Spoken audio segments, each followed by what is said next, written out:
Ahoj, myslím si, že náš bestseller medzi pevnými kaprovými podberákmi nemusím ani predstavovať, ale ak náhodou niekto nevie, čo je to za typ, ide o model Deluxe Ruber. Toto je stredná veľkosť a vyrába sa v dvoch veľkostiach, medium a X-large. Obrovskou výhodou tohto podberáku je pevná obruč, hlboká spogumovaná sieťka, takže je šetrná k rybám, rýchlo vyschne a nezapácha. Ale ďalšou nespornou výhodou, ktorú ja oceňujem, je to, že máte možnosť dokúpenia náhradnej sieťky. Čiže ak po používaní po nejakých sezónach sa vám začne táto sieťka trhať, či už skrz ostré kamene na brehu alebo iné vplyvy, máte možnosť si túto sieťku jednoducho a rýchlo vymeniť a ja vám teraz ukážem, ako na to. Dostávam často dotazy, ako sa to robí, tak si poďme v rýchlosti ukázať krok po kroku. Budete potrebovať len nožnice a krížový šrubovák, samozrejme náhradnú sieťku. Poďme na to. V prvom kroku sa zbavíme starej sieťky a ako najjednoduchšie, keď nie s nožničkami, si to pekne dookola ostriháte a starú sieťku zhodíte dole.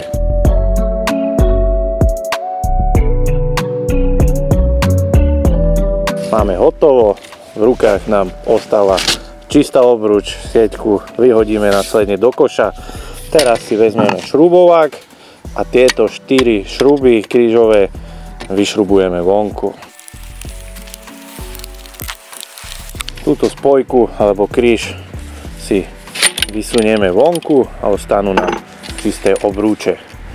Následne si vyberieme sieťku náhradnú balenia, pekne si ju rozprestrieme a teraz prichádza taká trošku šikovnejšia časť, pre niekoho možno náročnejšia, ale obyčajné navliekanie. No a proste len to tam navliekame a navliekame.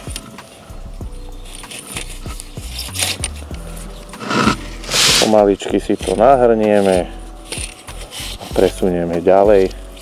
A takto budete pokračovať až do bodu, kým vás to pustí. Nemáte sa kam ponáhľať, úplne na pohodu. Po malých kúskoch si to posúvajte ďalej a ďalej.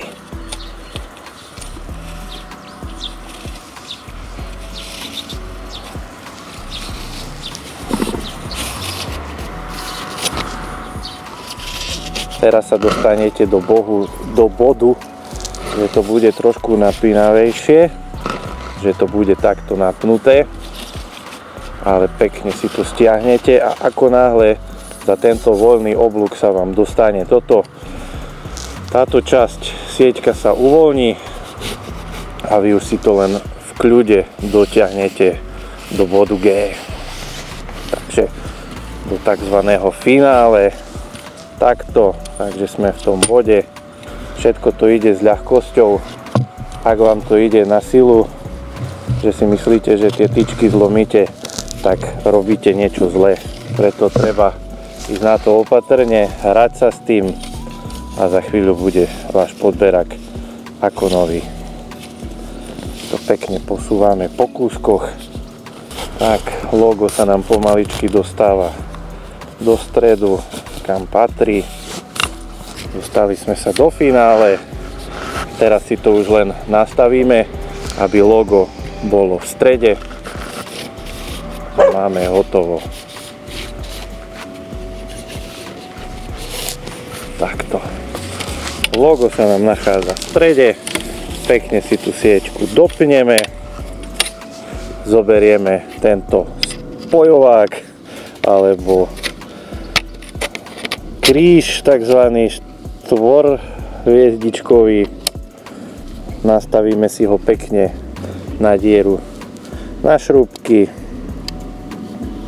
Naspäť tam zašrubujeme všetky 4 šrúbky a hotovo.